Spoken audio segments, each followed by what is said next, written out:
War had come to Walt Disney. The Second World War broke out in 1939, closing down the European film market and disastrously affecting the box office returns of Pinocchio, Fantasia, and Bambi. Then in December of 1941, the United States was itself thrust into the global conflict. The US military occupied the Disney studios, and Walt was forced to change his business model. Rather than continue producing artistically masterful feature films that were doomed before release, Disney opted to cut costs by producing cheaper short cartoons and stringing them together into feature-length anthologies. But the so-called package films are themselves engaging, populist works of art in their own right, and including Disney's first experiments with live-action filmmaking. This era of 1942 to 1950 can be roughly divided into 5 parts: the Latin American films, the propaganda films, the music films, the live-action films, and the short features. To start, the Latin American films. The Disney studio was in the thick of the animators' strike in 1941, and it was clear that the demanding, proud, and defiant Walt being around wasn't helping arbitration. An opportunity to get rid of him came when the United States government sent Walt and 18 artists off to Latin America as part of the Good Neighbor policy.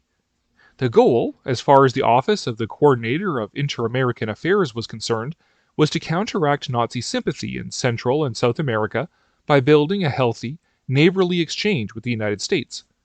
For Disney, it was an opportunity to get new material for cartoons and to help build the Latin American film market, much needed after the war shut down Europe's market, contributing to the failures of Pinocchio, Fantasia, and Bambi.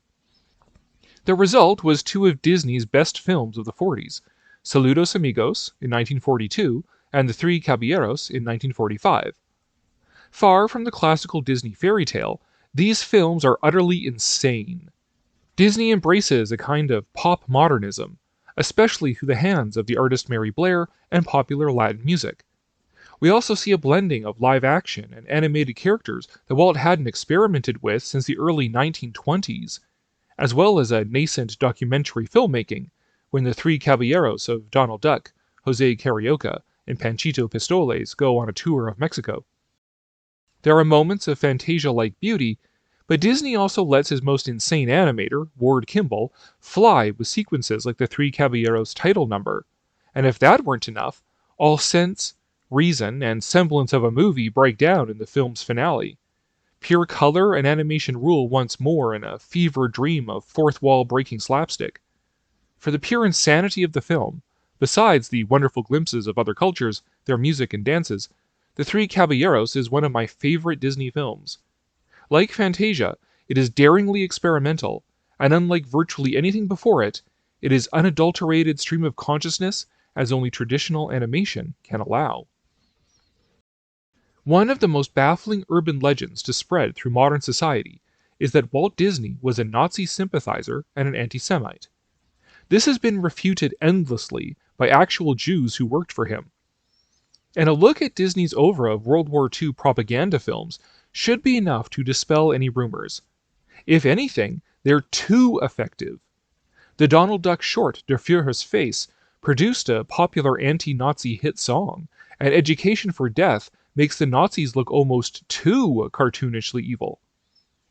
But most of all, Walt's 1943 feature film documentary Victory Through Air Power, distributed by United Artists instead of RKO, made a convincing case for the United States to apply a strategy of long-distance aerial bombing that was used very effectively in Germany and Japan. If anything, it's a bit unnerving to watch kindly Uncle Walt argue for this scale of mass industrialized slaughter. Nevertheless, Victory Through Air Power, like The Reluctant Dragon, is an important step in the development of the Disney documentary format that would reach its zenith on television in the 50s and 60s. The opening sequence of Victory Through Air Power, on the history of manned flight, would even be recycled as a theatrical and educational short. On to the music films. Fantasia had bombed, but Walt Disney was never one to let failure stop him when he thought he had a good idea. The format of a music-based anthology of shorts was adapted to popular music and popular celebrities. which in the 1940s meant the Andrews Sisters, Roy Rogers, Jerry Colonna, and Nelson Eddy singing big band jazz, Western music, and Hollywood musicals. 1946's Make Mine Music and 1948's Melody Time certainly have a style, and even moments of high art, like the tone poem Trees, the ballet Two Silhouettes, the ballad Without You, the jazzy Bumble Boogie, and the Blue Bayou sequence that was re-edited from a Clair de Lune sequence that was cut from Fantasia. But it was also more accessible, with more straightforward shorts like Peter and the Wolf, Casey at the Bat, Johnny Fedora and Alice Bluebonnet, Johnny Appleseed, and the hilarious Legend of Pecos Bill. I even credit the Pecos Bill and elegiac Blue Shadows on the Trail sequence with introducing me to the harmonic Western music and charming cowboy poetry of Roy Rogers and the Sons of the Pioneers, who I love to this day. Unfortunately, these surprisingly beautiful and enjoyable films are rarely given the credit they deserve as whole films, usually being dissected apart for their individual cartoons. The natural trajectory of The Reluctant Dragon, Victory Through Air Power, and the Latin American films was a wholly live-action film. While Disney was not yet prepared to go all the way, they did still experiment with films that were predominantly live-action, with only a few short cartoon segments to fill them out. And that brings us to Disney's most controversial film, Song of the South. The film features 3 animated segments adapted from Joel Chandler Harris's Uncle Remus storybooks. These stories of Brer Rabbit, Brer Fox, and Brer Bear were authentic black folktales that Harris learned as a printer's intern on the Turnwold plantation in Georgia. He spent a good deal of his youth among black slaves, around whom he was free from self-consciousness over his illegitimate parentage and shock of red hair. And one of the things I find to Song of the South's credit is that when it came time to do a feature film based on American folktales, Disney didn't turn to Mark Twain, Washington Irving, or another likely candidate, but rather to the folk stories of black Americans. He saw the contributions of black people to America's culture as America's contribution to world culture, on par with the stories of the Brothers Grimm and Shaw Perot. The controversy comes from the live-action narrative penned by Disney's staff writers, which portrays the complicated era of the Reconstruction as a consummate Disney movie. It has real heart, and compelling characters, and good music, and fun animated sequences. The animation sequences are as good as the best cartoons from the package films, if not better. James Baskett's portrayal of Uncle Remus as a kindly character of quiet strength and deep compassion, promoting a vision of racial harmony between a white boy and a black father figure at the height of racial segregation, earned him a special Oscar at a time when black actors couldn't qualify for the Best Actor Academy Award, making him the first black male actor to receive an Oscar.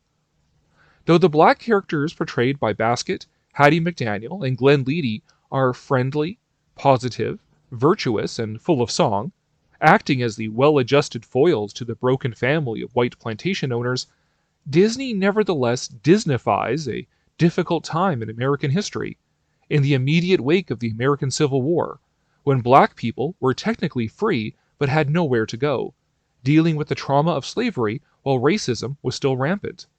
It is offensive exactly because it is so inoffensive, and the reality may be that it may simply be impossible to say anything about this time period without courting controversy in a society that is still dealing with the intergenerational traumas of slavery and segregation. The Uncle Remus characters were still popular for decades in cinematic re-releases, on television, and in newspaper cartoons, but Walt was on to the next project.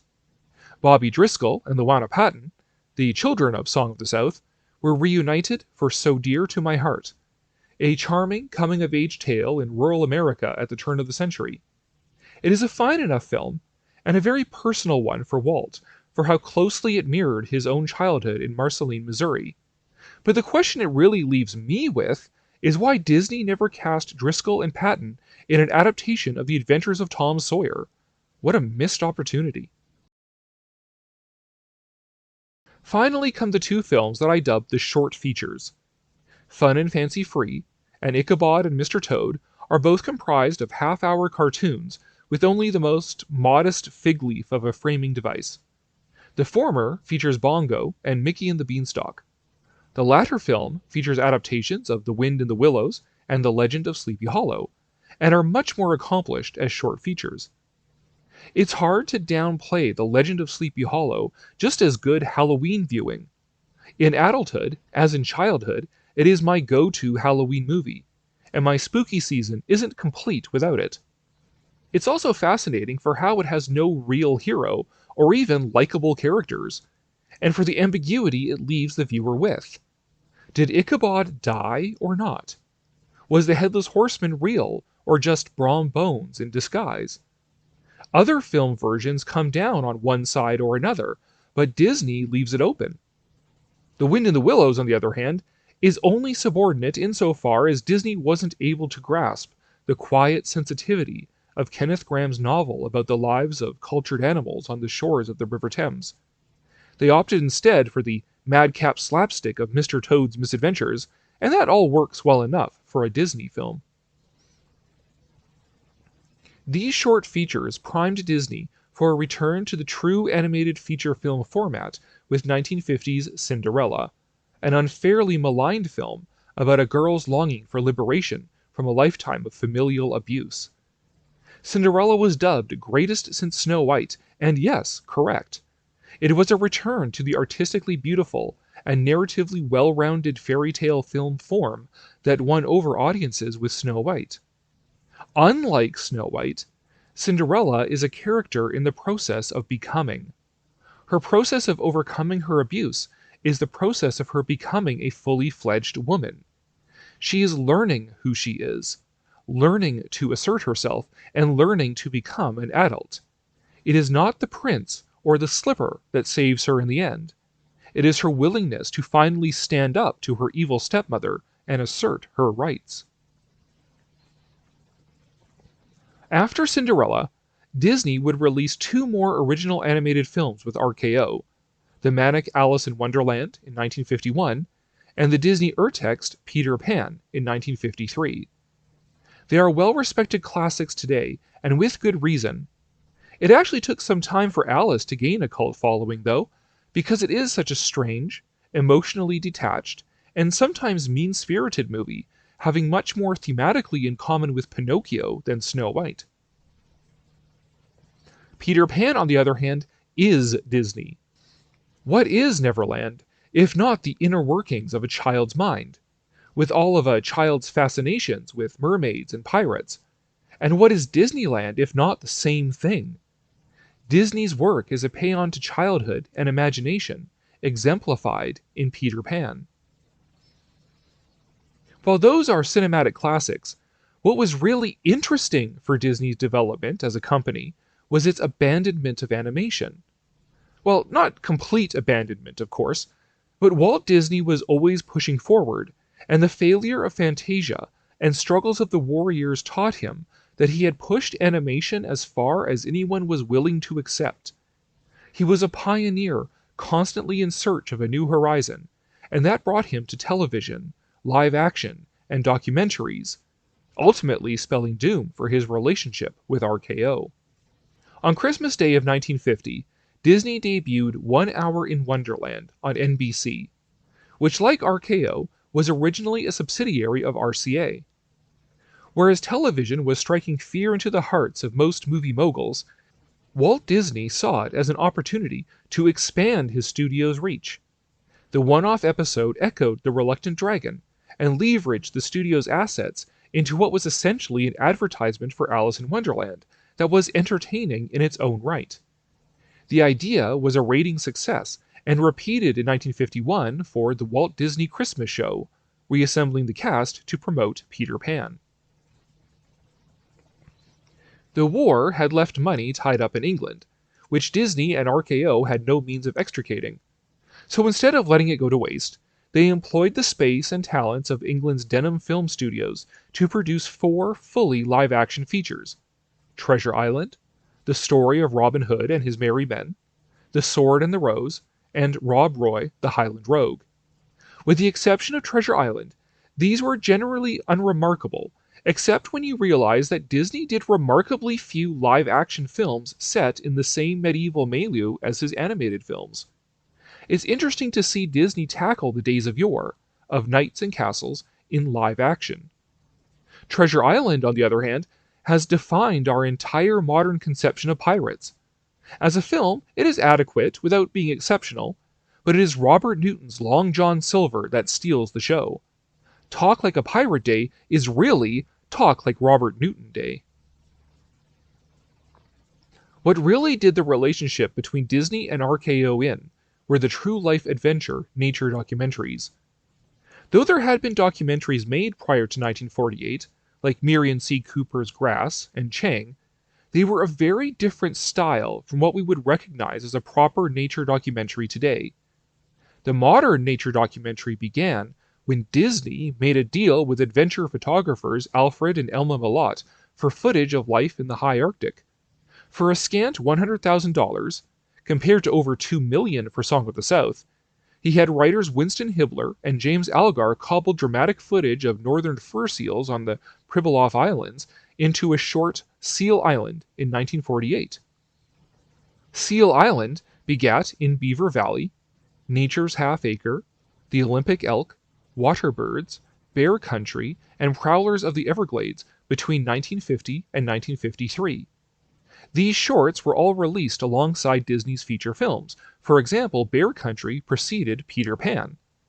But when the True Life Adventures ran their course as short films, Walt did what Walt does. Production went ahead on a True Life Adventures feature film titled The Living Desert. Unfortunately, despite Walt having long proven himself as all but guaranteed money, even under the most challenging conditions, RKO got cold feet on supporting The Living Desert.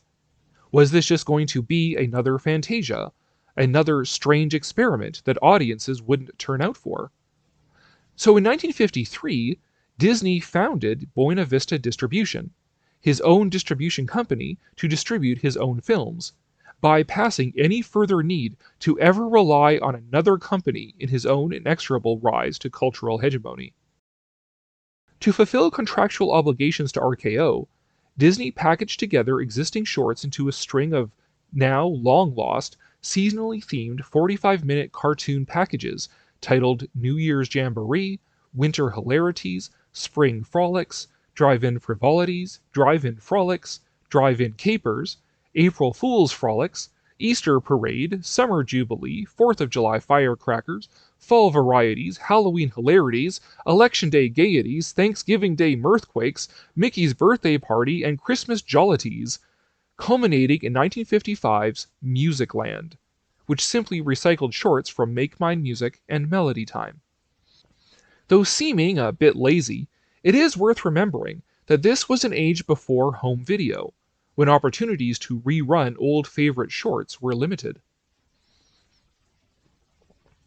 Unshackled from RKO, Disney was free to move onward and upward. The Living Desert was released by Buena Vista in 1953, followed by another feature-length true life adventure, The Vanishing Prairie, in 1954, and The African Lion in 1955. The mightiest motion picture of them all, Disney's 20,000 Leagues Under the Sea, was released in 1954 as their first live-action film shot in their Burbank studio, and Disney's next animated feature, Lady and the Tramp, was released in 1955. Also in 1955 was Davy Crockett, King of the Wild Frontier, a compilation of 3 wildly popular episodes from Walt Disney's new television series. Divorced from RKO, and therefore NBC, Disney turned to ABC to make a regular weekly TV show out of the format established in The Reluctant Dragon, Victory Through Air Power, and 1 Hour in Wonderland. Begun in 1954, Walt Disney's Disneyland was joined by the Mickey Mouse Club in 1955. As for the name of Disney's TV series Disneyland, well, in exchange for the TV series, ABC fronted a good chunk of change to help build Walt's biggest dream. On July 17, 1955, Walt opened the world's first custom-built theme park to an eagerly waiting public. And for all this, for what I would argue was Disney's greatest year, which cemented them as a genuine cultural powerhouse, poor RKO was on the outside looking in. Things had really turned for RKO in the 1940s, reducing them to producing inexpensive B-movies for the bulk of their income. From 1943 to 1955, RKO had acquired and continued the Tarzan series as cheap B-movies. RKO also produced the Saint series from 1938 to 1943, and continued with their own copycat, The Falcon, from 1941 to 1946. RKO also produced a series of Dick Tracy films from 1945 to 1947. Val Lewton was able to work with his low budgets to produce a string of highly praised psychological horror films through the 1940s. RKO's death sentence came with the arrival of Howard Hughes, who bought the studio in 1948 as a kind of personal project and proceeded to run it into the ground. In 1955, just as Walt Disney was having his greatest year, Howard Hughes sold off RKO to General Tire and Rubber Company, under whom it would struggle along for a scant 4 years before being liquidated. Losing Disney was a substantial blow in a string of bad luck and bad choices that ultimately destroyed RKO. In our next installment, we're going to look back on RKO's B-movie era, beginning with the King of the Apes himself, Tarzan.